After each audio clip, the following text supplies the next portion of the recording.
Welcome to JK Tells a Story, where real-life dramas unfold. Sit back and enjoy today's tale. I'd always seen my wife as my closest confidant, someone dependable and trustworthy. So it was a shock when she took a wrong turn and had to face the consequences. Tonight, I'd been hoping for a bonus at work, though I had my doubts. It was the first time in 3 years I'd worn my dark blue tuxedo. I looked sharp enough, but I felt out of place. Instead of relaxing in my favorite chair with a bourbon, I found myself at a fundraiser surrounded by colleagues and business associates, one of those big social events in Cincinnati. I'd asked my wife to dress up for the occasion, and Vanessa certainly delivered. Maybe too much. At 35, she was at the peak of her beauty, turning heads as she descended the stairs in that revealing maroon dress. Despite her allure, she was mine, and I made that clear. But while I would have rather been home, Vanessa seemed comfortable mingling with the city's elite. She had a natural charm that drew people to her effortlessly. As I returned from the bar with drinks, I found her engrossed in conversation with Senator Grant Whitmore, a charismatic figure who commanded attention. His presence seemed to captivate her like never before, leaving me feeling like a bystander to her infatuation. Noticing they were ignoring me, I stepped in politely, reminding the senator he was standing where my seat was. He continued chatting with my delighted wife, so I intervened more assertively, placing our drinks between them until he got the message. When he finally acknowledged my presence, he announced he'd better find his own seat, dismissing me with a wave. Fuming, I returned to my place. "Arrogant fool," I muttered. Vanessa immediately defended him. "You were incredibly rude to a U.S. Senator, Blake." I reminded her of our relationship boundaries, but she just rolled her eyes, a gesture I'd always disliked. To avoid a scene, I dropped it. Dinner passed in uncomfortable silence. When the band resumed, I invited Vanessa to dance. She refused, leaving me disappointed. While I chatted with other guests, I kept an eye on the senator. Eventually, I saw him slip toward the veranda. Concerned, I followed and found him with his arm around my wife, engaged in what looked like an intimate conversation. I moved to intervene, but someone stopped me, one of the senator's security detail. "I wouldn't mess with the senator if I were you," the man warned, blocking my path. "That's my wife he's touching," I said through gritted teeth as he pushed me back toward the ballroom. "Then I suggest you go retrieve her," I told him, "or I'll make a scene neither of you will forget." He cursed quietly before turning back toward the veranda. Vanessa returned moments later, flustered and claiming ignorance. I grabbed her hand and led her out to the car. The ride home started in silence, but I knew it wouldn't last. She unleashed on me. "You completely humiliated me tonight." "I defended my boundaries," I replied. "I reminded you we're married. You're being possessive, Blake. You crossed a line. You acted like some lovesick teenager." She was blushing as she said it. Despite her anger, she fell silent afterward, conceding my point. Our tension affected the kids over the next few days. Dinners became awkward. Then on Wednesday, Vanessa insisted we needed a serious talk. Those words never led anywhere good. I was right. It ended poorly. She revealed plans to attend another fundraiser with the senator. She called it a non-date, as if that made it acceptable. "Vanessa, you can't be serious," I objected. "How is that appropriate?" She denied any wrongdoing, insisting it was innocent. So I challenged her with a comparison. "If I told you I was going to dinner with Brooke Sullivan, would you be okay with that?" Brooke was known in our social circle for her charm with men, and Vanessa had always had issues with her. "That's completely different, and you know it," she argued. "Going to a political event with a senator isn't the same as a regular date. There's a big distinction, Blake. Vanessa, you can't go out with another man. We're married, remember? You don't own me, Blake. Even though we're married, I can do what I want. I'm not saying you're my property, but you're the mother of our children. I don't want to break up our family over this." "You're being ridiculous," she dismissed. When Friday evening arrived, I was shocked to see Vanessa in a stunning white gown. Our kids were amazed, asking why mommy was so dressed up. She struggled to explain. I intervened, stating the truth bluntly. Your mother has a date tonight. As the doorbell rang, I confronted her. Him or us, Vanessa? Decide right now. She opened the door to a security guard gesturing toward a black limousine in our driveway. Remember to behave for Daddy, she told Harper and Carter before walking out.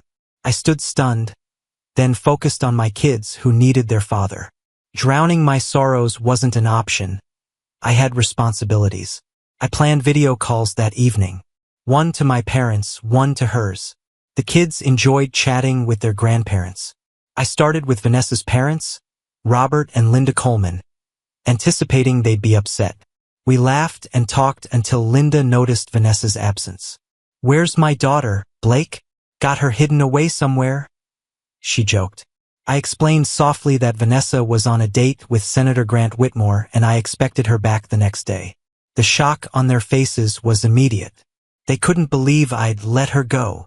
I tried to explain I'd reasoned with her, emphasizing how she was neglecting our family, but she seemed convinced this was acceptable. The kids took over the conversation, a welcome distraction. Linda urged communication and patience before we ended the call. Later, I called my own parents. My mother was less sympathetic. She recommended I contact a lawyer immediately. After the calls, I ordered pizza, watched a Disney movie with Harper and Carter, and struggled to fall asleep with ESPN on in the background. In the morning, I made pancakes and bacon, reassuring the kids their mother would return soon, though I had no idea if that was true. There was no rush for her to come home after spending the night with another man.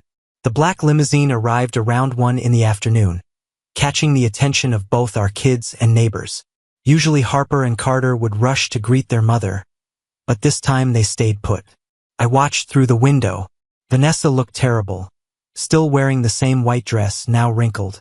Her hair was a mess, and she moved slowly, exhausted.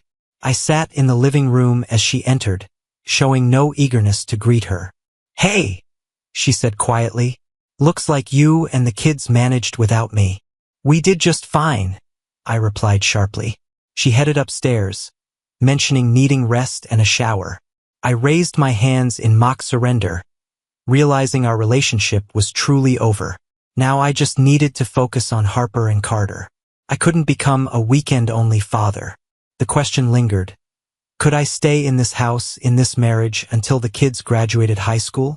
When Vanessa came downstairs around 7 that evening, I'd already made dinner. I mentioned leftovers in the fridge. She gave me a faint smile. The kids sensed tension and kept their distance. Once alone, Vanessa accused me of poisoning their minds. I haven't said a word, I denied, though I highlighted how her actions had affected them, and how our neighbors had noticed her afternoon arrival. I didn't break up our family, she defended, shifting blame to me. It's up to you. If you can work on your ego issues, we can heal and keep our family together. But if you continue being petty, we'll have to go our separate ways. And you can be Mr. Part-Time Dad. Her words caught me off guard. I'd expected regret, not resistance and anger. You rolled in at 1 in the afternoon, Vanessa. You couldn't get enough last night? Needed a half-day visit this morning. She paused, avoiding my gaze. We can get past this, she said quietly. We can go back to how things were. I know I hurt you, and I'm sorry for that. But I needed this for myself, and I don't regret it.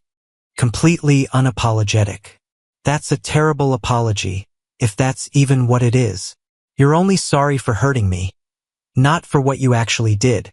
It was amazing, Blake, she said defensively. My response was cold. Your actions betrayed our vows and our family. Later, when the house was quiet, I found her in our guest bedroom. She looked startled. We can't move forward unless you try, she pleaded. No, it's too late now. I turned and walked to our master bedroom, locking the door. For the first time in 48 hours, I slept soundly. The next morning, I continued our Sunday brunch tradition, making Belgian waffles. Mom looks rough, Harper observed, like she hasn't slept at all. Maybe you should go out more on Friday nights, Mom, I suggested. Vanessa burst into tears and fled to the bedroom, leaving the children puzzled. Did I say something wrong? Harper asked innocently. No, sweetheart. Mommy probably just missed the waffles. Later, as I relaxed in my recliner watching the Cincinnati Reds game, the bedroom door slammed open. A frantic Vanessa stormed in, ranting incoherently. Calm down. I can't understand you when you're this upset. She sobbed, accusing me of making her seem promiscuous to her parents. What's a Kardashian, Mommy? Harper asked, suddenly appearing. I exchanged a glance with Vanessa, who quickly composed herself and sent the kids to their rooms. Tell me exactly what you said to them, she demanded. I saw no reason to hide anything. I told them the truth. You were attending a fundraiser with the senator. If they agree with my assessment, that's not my fault.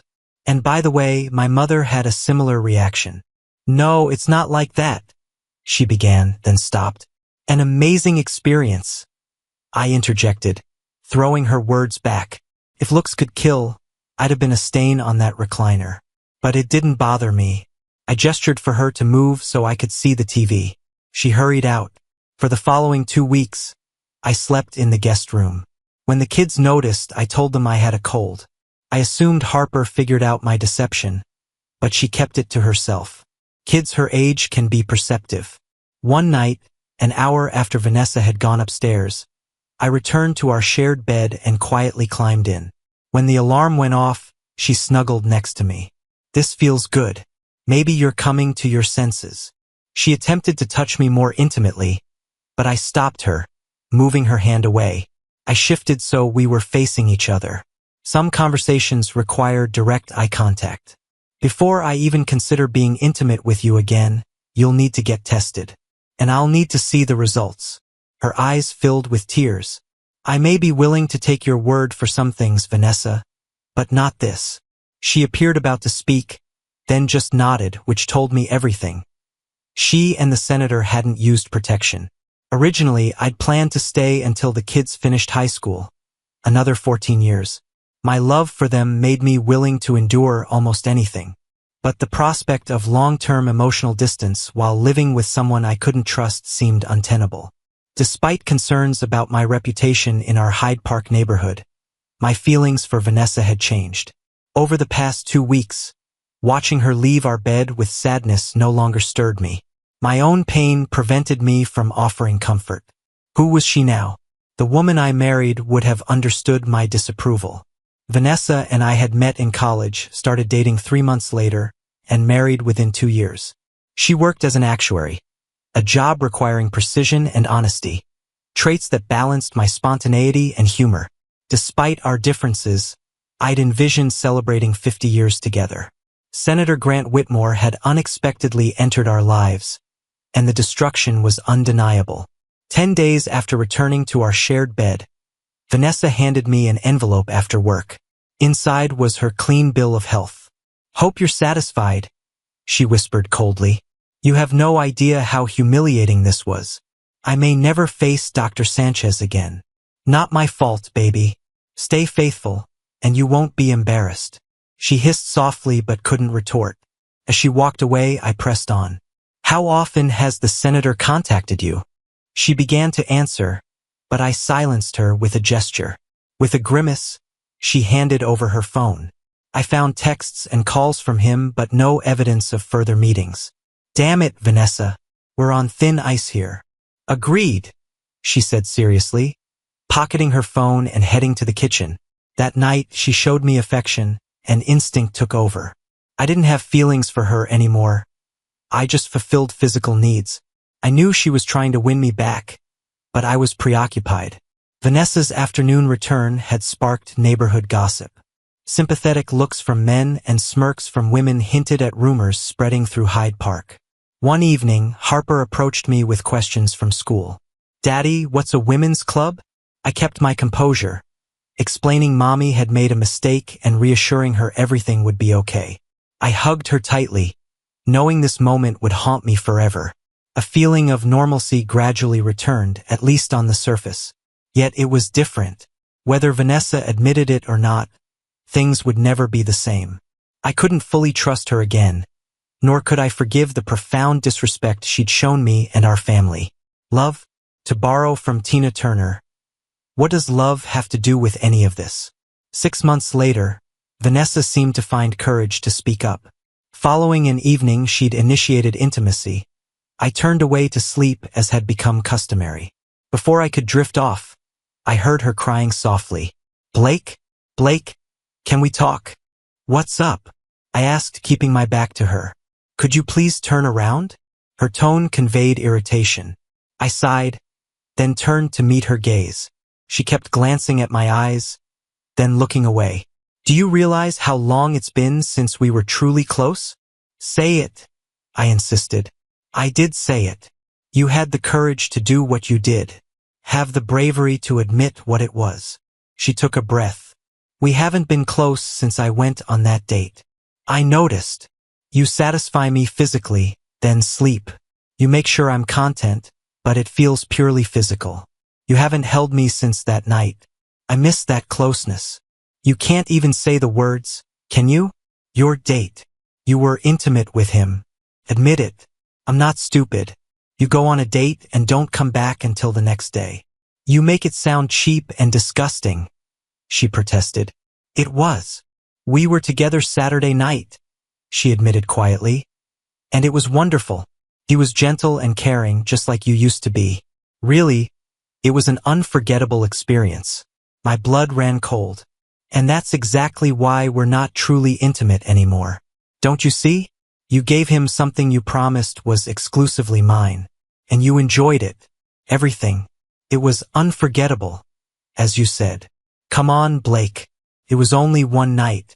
That's insignificant compared to the hundreds of days we'll spend married. We can forget it if you're willing to try. Thanks for the math lesson, but I've never seen our marriage as a math problem. Would you feel the same if I did it? Say, with Mary Jo Young. Mary Jo Young was a divorced blonde with an attractive figure who lived 3 houses down. Almost every woman on our street watched her closely. Wait, are you suggesting you want to be with Mary Jo?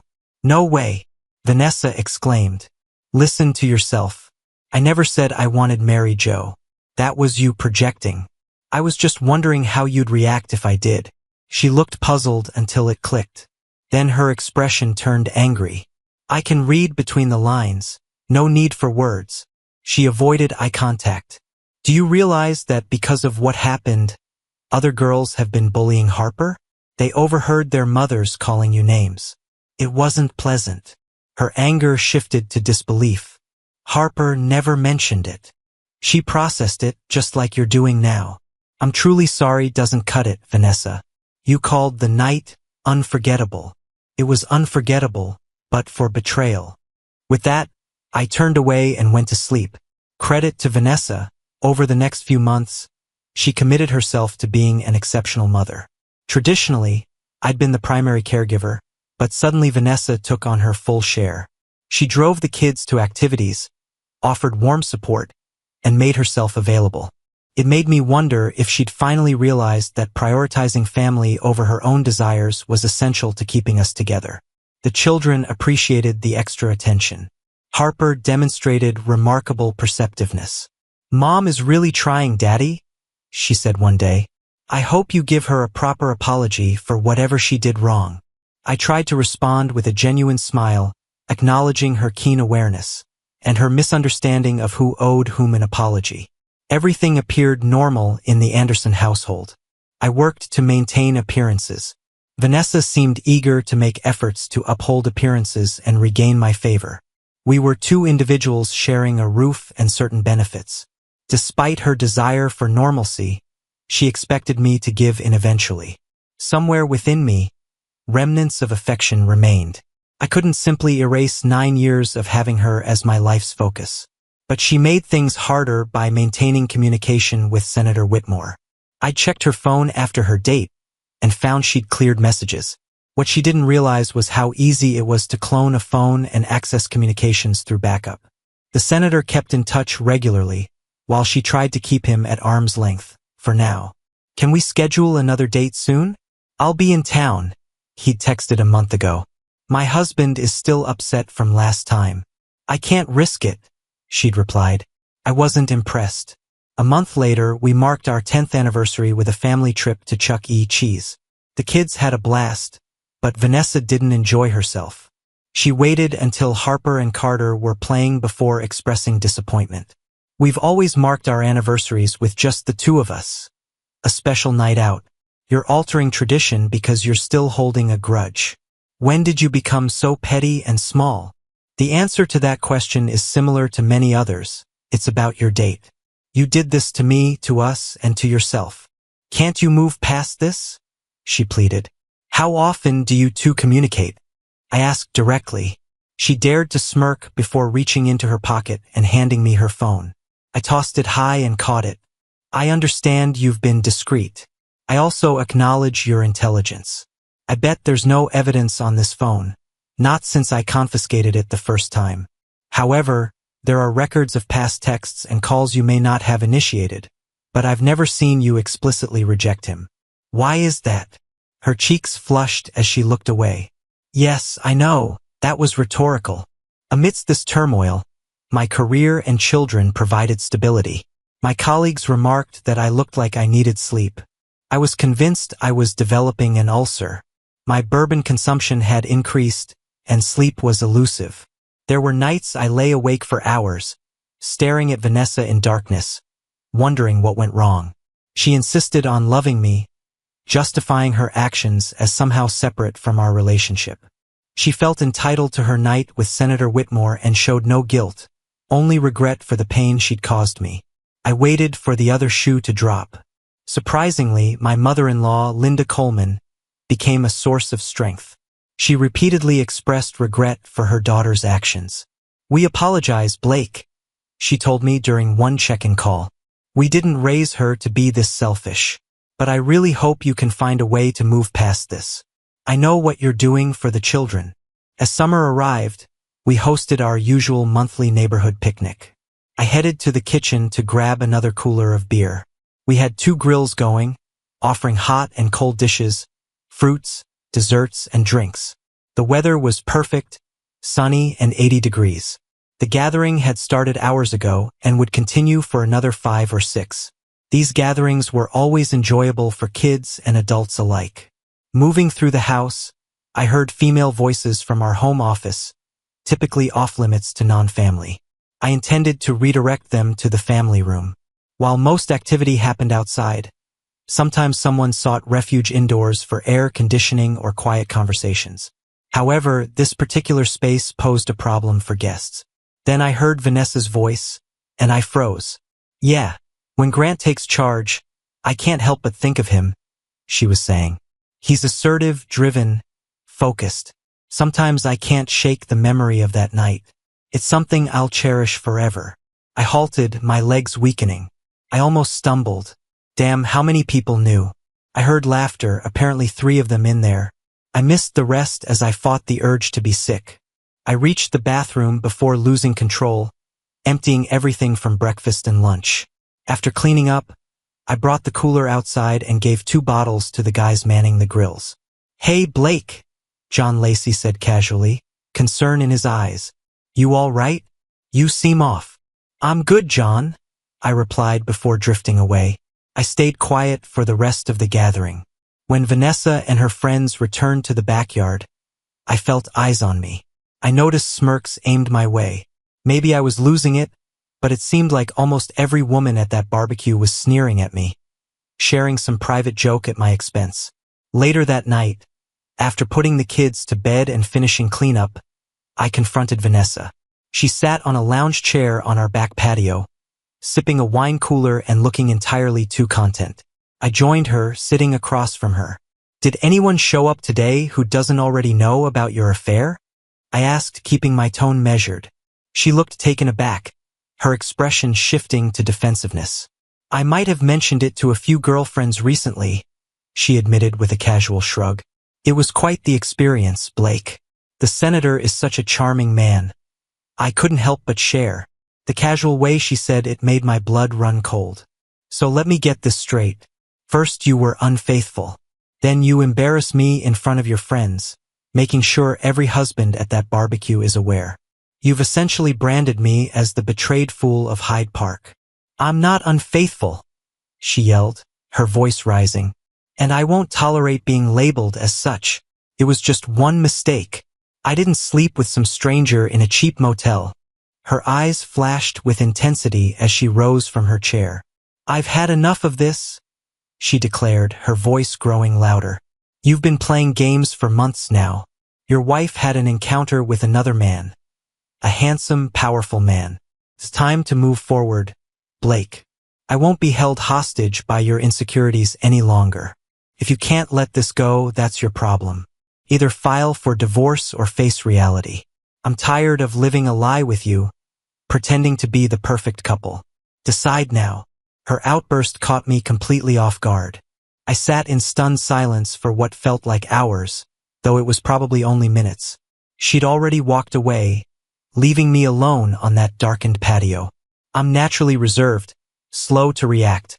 A trait some people, including Vanessa, interpret as weakness.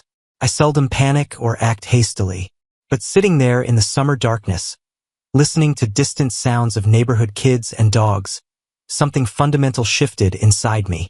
It pained me to think about not seeing Harper and Carter every day. I'd been hopeful I could somehow salvage our family, that Vanessa would come to her senses. I'd braced myself for the worst. I already had a lawyer on standby, ready to fight for me if it came to that. But Vanessa had just made my decision for me. She'd laid down an ultimatum, and in doing so, she'd freed me from the guilt I'd been carrying about breaking up our family. So I took action. First thing Monday morning, Vanessa was served with divorce papers at her workplace. Before the day was out, as expected, she was not pleased. About 5 minutes after being served, my phone began buzzing incessantly. I ignored all her calls. I anticipated the brewing storm upon my return home. Stepping into the house from the garage, Vanessa exploded in anger. "You fool!" she shouted. "Your fragile male ego is bruised, and you humiliate me in front of my colleagues, just as you embarrassed us in front of our friends and neighbors the other day," I retorted.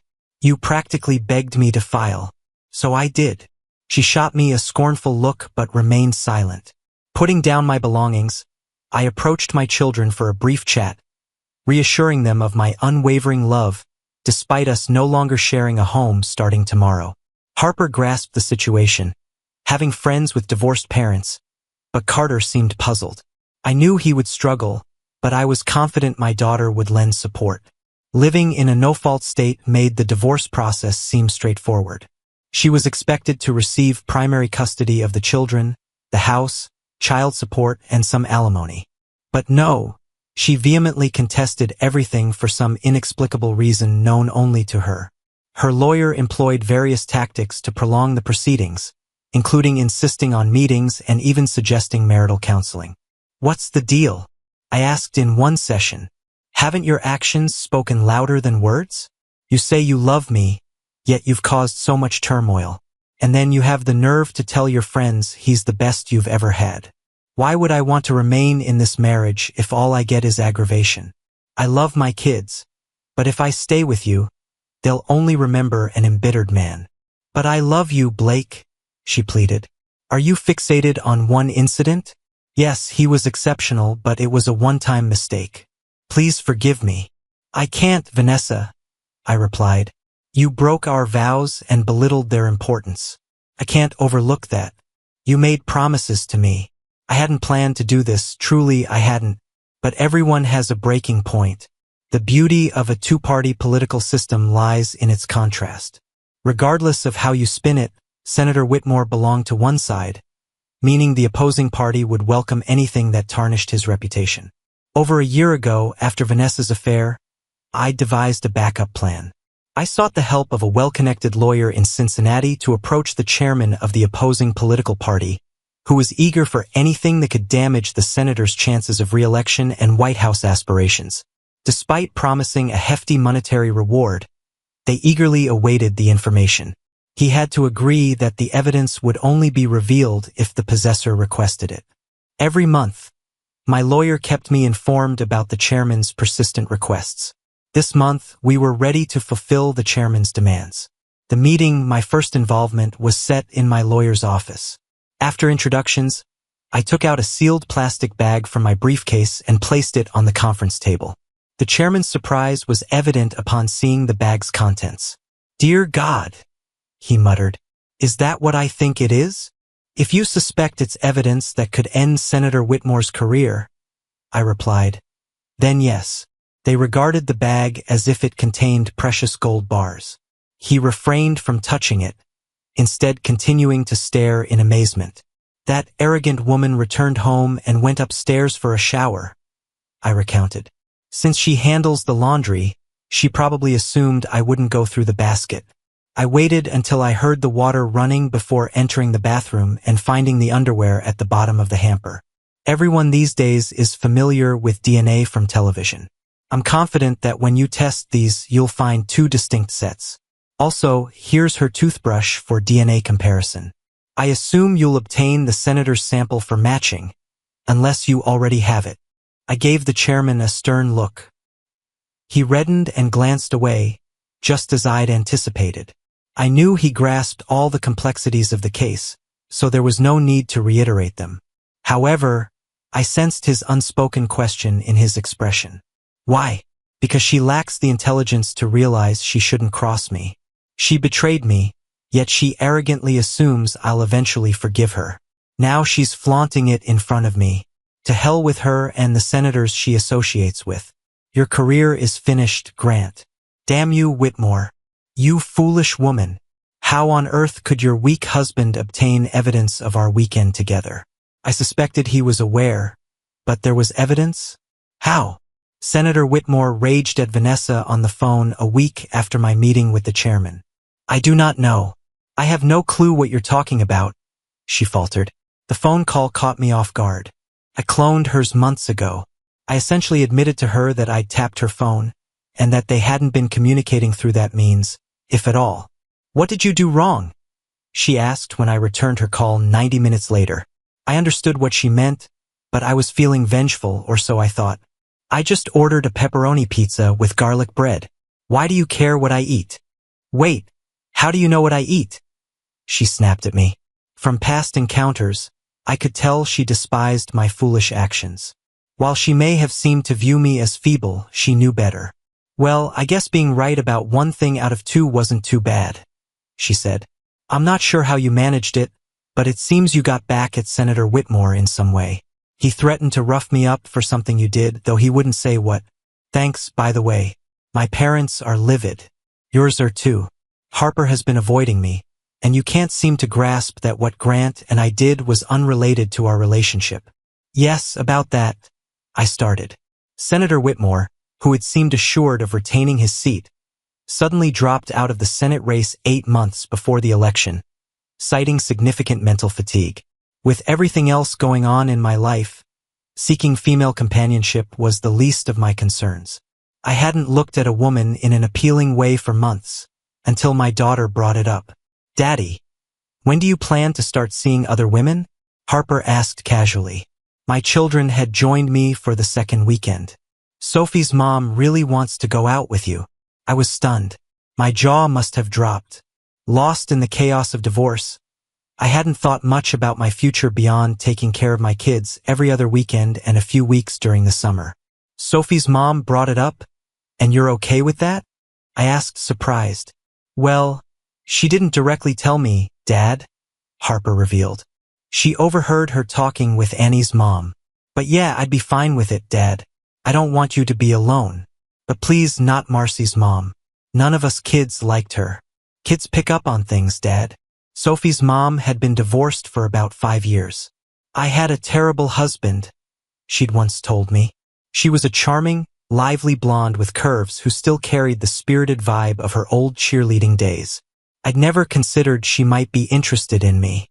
When you're married, you don't think about other women's possibilities, at least I didn't. Was I naive? "It's okay, Dad," Harper said quietly. "I'm almost 9. I understand about divorce and all. Carter and I will be fine. Just take care of yourself." It seemed like I was back in the dating scene. Sophie's mom, Julie, became my first date after re-entering the dating pool, and it felt nice, though somewhat obligatory. I explained to her that emotionally I wasn't ready for anything serious yet, considering my recent return to dating. She responded with a comforting smile, telling me I didn't owe an explanation to every person I dated. Julie offered valuable advice, almost like a crash course on navigating life with divorced parents. She also mentioned that I would catch the eye of other divorced moms among my children's friends, given my reputation as a good father with a successful career, and, well, not unattractive. She blushed a bit when she mentioned the last part. I went on to date Julie and a few other divorced mothers. Sometimes I hardly thought about my ex-wife Vanessa or our past marriage. While I admitted to feeling lonely at times, it wasn't enough to consider reconciling with her. I refused to entertain the idea of her betraying me again. Vanessa, however, quickly dismissed her affair as a foolish mistake, promising never to repeat it. A foolish mistake? I scoffed. It was poor judgment, a lack of respect, and ultimately selfishness. You prioritized an affair with the senator over your family's well-being. Her mouth opened and closed twice. I sensed her desire to respond, but she remained speechless. I half expected her to persist, despite the fact that she couldn't justify her actions, especially now that contacting the senator seemed pointless. One Saturday during dinner while the kids and I were visiting, my ex-mother-in-law informed me that he'd asked Vanessa never to contact him again. He seemed to think you played a role in his decision to withdraw from the Senate election, and that she didn't intervene enough, she recounted. I raised an eyebrow and continued eating quietly, opting not to comment. A few months later, some guys from work suggested going to a new upscale bar with a dance floor. When I was married, I avoided Thursday evening outings like the plague, but now that I was single, I found myself going out regularly. 4 of us found a table, ordered drinks, and soaked in the atmosphere. I noticed the 2 women as soon as they walked in. The first woman looked to be in her early 30s but dressed more youthfully. She wore a silk blue shirt, slightly unbuttoned, and a short skirt accentuating her long, toned legs. With short, dark brown hair and green eyes, she seemed brimming with confidence. On the other hand, her friend seemed out of place in the pub setting. Slightly older than her companion, possibly in her early 40s, she exuded refinement and wealth, clad in a sweater and skirt from a high-end store. She radiated elegance and beauty, with shoulder-length silver blonde hair and dark eyes. Seating themselves at a nearby table, the women quickly caught the attention of males eager to engage or dance with them. I couldn't shake the desire to dance with one of them, particularly the dark-haired woman, who seemed ready for some fun, if not more. She readily accepted dances from every man who approached her. In contrast, the blonde woman danced sparingly and seemed more reserved in her movements. An hour later, I resolved to invite the blonde woman to dance. However, as I approached her table, the brunette grabbed my hand and whisked me onto the dance floor. I became completely captivated by her and forgot about her companion. We danced to upbeat songs until the tempo slowed. When she passionately kissed me, I was entranced. We left the club together and went to my place. Our passion carried over into the bedroom, and that night she shared details of her life. It turned out she and her friend were celebrating her recent divorce. Rosie proved to be an amazing lover, and we dated for about a month before she expressed hesitancy to commit so soon after her divorce. I respected her perspective, and we parted amicably. However, since our initial encounter, I'd never had the chance to inquire about her friend, which sparked my curiosity. A few weeks later, I found myself alone in the bar of another upscale establishment, seeking solace with a drink. It wasn't my turn to care for the children, so after a long week, I had the weekend to myself. She entered the room solo, capturing everyone's attention. Her figure was striking, with a cascade of rich brown locks framing her face and draping over her shoulders. Striding over in 4-inch stilettos, she settled next to me. Instantly, I felt like I'd stepped into heaven. I scrambled for a clever opening line, but before I could speak, she gazed into my eyes and asked for my drink order. I replied with a sly grin, feeling a twinge of envy at her poise. "Excellent choice," she purred. "A man with impeccable taste." Ordering the same undiluted drink as mine, she spent the evening sharing about the boutique marketing company she'd founded years ago. Remarkable. Not only was she captivating and intelligent, but she also ran a thriving business. Later, we departed for her charming apartment. She mentioned her preference for being comfortable in her own space, a common sentiment, and delved into the psychology behind it. With her impeccably toned physique, I couldn't believe she was 45. Our first encounter was unforgettable.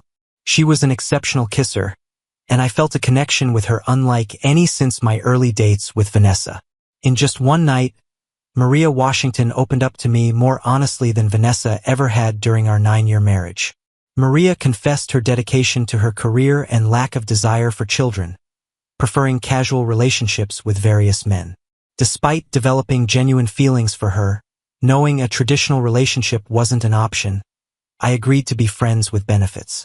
For the next year, we met monthly, until Maria unexpectedly fell in love with someone else. Then one day, my mother called with an idea that would change everything. "Blake, I have someone I'd like you to meet," she said. "Her name is Madison Pierce. She's been my personal assistant for the past year, and she's wonderful. She's also going through a divorce, has a daughter about Harper's age." I was hesitant at first, but my mother insisted it would just be coffee, nothing serious. So I agreed. Madison was 32, with warm brown eyes and an easy smile. She had a genuineness about her that I found immediately appealing. Her daughter, Riley, was 8, about Harper's age, maybe a year younger.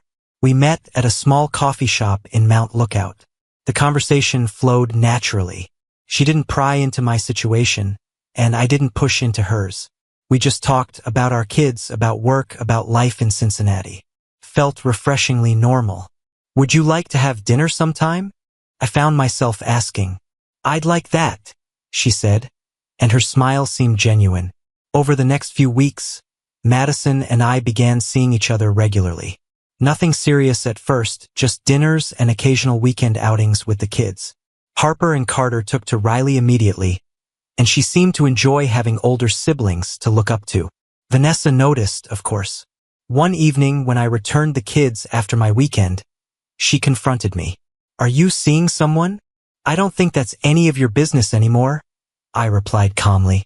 "It is my business when my children are involved. Our children seem happy. That's what matters to me." She opened her mouth to argue further, but seemed to think better of it. Madison was a constant source of support during this time. She never pushed, never demanded more than I was ready to give. She just listened and understood in a way that Vanessa never had. "You're good with the kids," she observed one Saturday afternoon as we watched Harper, Carter, and Riley play at the park. "I try. They didn't ask for any of this." "Neither did you," she reminded me gently. Months passed. The divorce proceedings finally concluded. Vanessa and I both demanded full custody, but the judge, seeing through the acrimony, awarded us 50-50 joint custody. She kept the house, I paid child support, but otherwise we were free of each other. I moved into a new house in Oakley, nothing fancy, but enough room for the kids to have their own spaces when they stayed with me. One afternoon, Madison and I took all 3 kids to Grater's Ice Cream, a Cincinnati institution.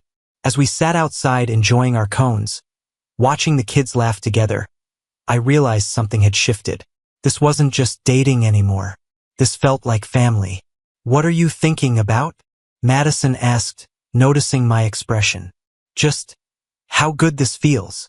She smiled and squeezed my hand. That Thanksgiving, Madison invited us to her place for dinner. It was just the 5 of us, me, Harper, Carter, Madison, and Riley. We made turkey and all the fixings together, the kids helping in the kitchen, flour everywhere, laughter filling the house. After dinner, as the kids played in the living room, Madison and I cleaned up together. "Thank you for today," I said. "It means a lot to them. To me." "I'm glad you were here," she replied. "All of you." There was something in her tone, something that made me set down the dish I was drying and turn to face her. "Madison, Before I could finish, Harper appeared in the doorway. "Dad, Carter punched a kid at school." My blood ran cold. "What?" Harper's expression was serious. "He got suspended for fighting. Mom's really mad." I immediately called Vanessa, but she was livid and barely coherent on the phone. I told her I'd handle it and drove straight to pick up Carter from school the next day after his suspension began. When he got in my car, I conducted a thorough visual inspection. He had a cut on his lip and a scratch on the left side of his face. "You should see the other guy, Dad," he joked. "What's the truth, Carter Blake?" I responded, using his full name to emphasize seriousness. He winced at the mention of his first and middle names. "A kid was bullying Riley. I told him to leave my sister alone. He threw the first punch. Then I punched him hard. They say I broke his nose. It made a loud crack, and there was blood everywhere." He was trying to hide a grin. The boy who bothered Riley was 2 years older than Carter. "Will Riley tell me the same story?" I asked. "Absolutely, Dad. I wouldn't have punched him if he hadn't thrown the first punch. I was just defending Riley. You always tell me to look out for Harper, so I figured it applied to Riley too. She's really small, Dad." Carter had a valid point. Riley inherited her mother's petite stature, making her at least half a head shorter than most of her peers. I'd always stressed to Carter the importance of looking out for his sister, and it seemed he now saw Riley as part of his family. It was fascinating how the innocence of childhood sometimes outweighed the wisdom of experience. "I commend you for protecting Riley, but let's keep it between us," I told him. "I'll speak with the principal and see what can be done. You might want to update your mother on Riley's status. It seems you and Harper haven't been keeping her fully informed about my life, which I appreciate. However, it might be better coming from you." Carter understood completely. Children mature quite quickly these days. "And Dad, when are you and Madison tying the knot? She's amazing, you know," he added. As I mentioned earlier, kids grow up fast, and he was right. It was time to make a commitment to that woman. The following day, I reached out to the principal. The school had a strict zero-tolerance policy for fighting, regardless of whether it was self-defense. However, they also had a zero-tolerance policy for bullying. As a result, the aggressor received a 6-day suspension following interviews with witnesses. Although I disagreed with the policy, I advised Carter not to contest his punishment. Furthermore, I assured him of my support and promised to propose to Madison as soon as I could afford the ring. Things got complicated when Vanessa discovered Madison was my mother's personal assistant and that my mother had scheduled their first meeting. "What on earth, Mom? Aren't you supposed to be on my side?" Vanessa yelled later, according to my mother. "There's no your side," Mom replied. "Blake's not coming back to you. You completely messed that up. So why let a good man go to waste? Madison is a wonderful woman and a great friend. She deserves someone like Blake." My mother described Vanessa's scream as horrifying as she recounted the incident. While both my children enjoyed Madison's company, my daughter in particular seemed to admire her nurturing demeanor toward me. Madison had a natural inclination to be caring, making me feel valued. This, in turn, encouraged me to treat her with the respect she deserved. "I'm not sure if you two are endearing or nauseating," Harper remarked one day, "but I enjoy being around to witness it." A couple of months later, our low-key wedding only included our 3 children, my parents, and my ex-in-laws as guests.